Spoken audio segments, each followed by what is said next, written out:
मानव हा प्राणी फक्त माणसावरच प्रेम करतो असं नाही, तर पाळीव जनावरांवरही जीवापाड प्रेम करतो। बळीराजा आपल्या बैलांना जीवापलीकडे जपतो। अशाच एका पाळीव बैलाची दशक्रिया एका शेतकऱ्याने घातली आहे। या दशक्रियाला जिल्हा परिषदेचे माजी अध्यक्ष देवराम लांडे यांनी भाषण केले। सरकार डान्स बारला परवानगी देते आणि माझ्या बैलगाड्याला परवानगी देत नाही।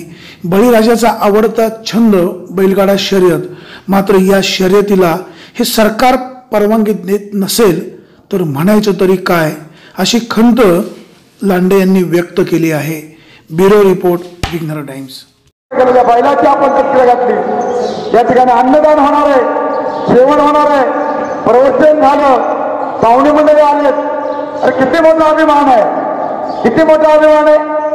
जे शेतीमध्ये काबड कष्ट करणाऱ्या बैलाचं दक्षिणा घालणाऱ्या अशी थोडी माणसं असतात आणि म्हणून त्या पैशाला किंमत नाही, त्या श्रीमंतीला किंमत नाही, परंतु ज्या बैलाची दक्षिणा पिंगट साहेबांनी घातले त्या पिंगट कुटुंबाला खऱ्या अर्थाने मी धन्यवाद देतो।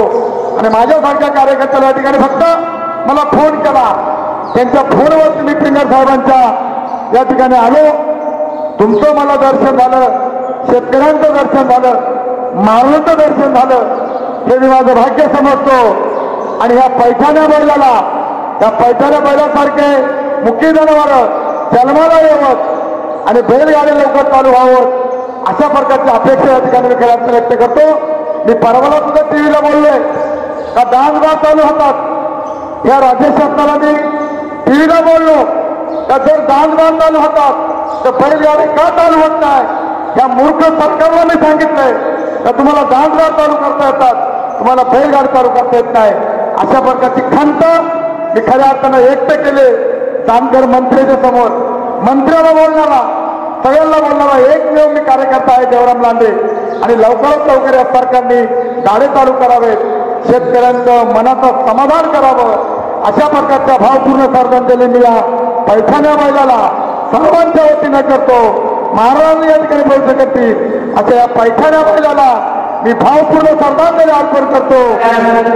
एक नांगर आणि दोन बैल असतात म्हणून आपण त्या बैलगाड्यांचं देखील जशी शेतकऱ्याच्या बैलाची संस्कृती आहे त्यांची निर्माणाची सेवा केली पाहिजे। गव्हाचे कॅमेराचे गव्हा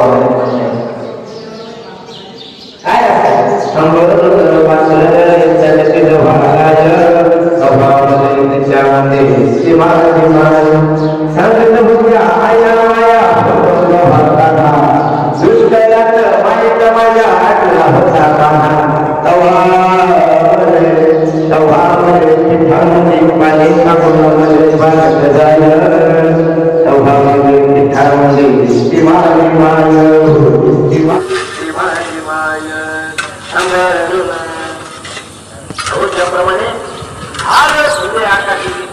त्याप्रमाणे एखादी गाय जर रानात करत असेल जर वाचलो असतं ना तिला असा पाठा पुस्तकामध्ये वाचलं त्याप्रमाणे आपण त्या मोठ्या प्राण्यावरती प्रेम केलं पाहिजे।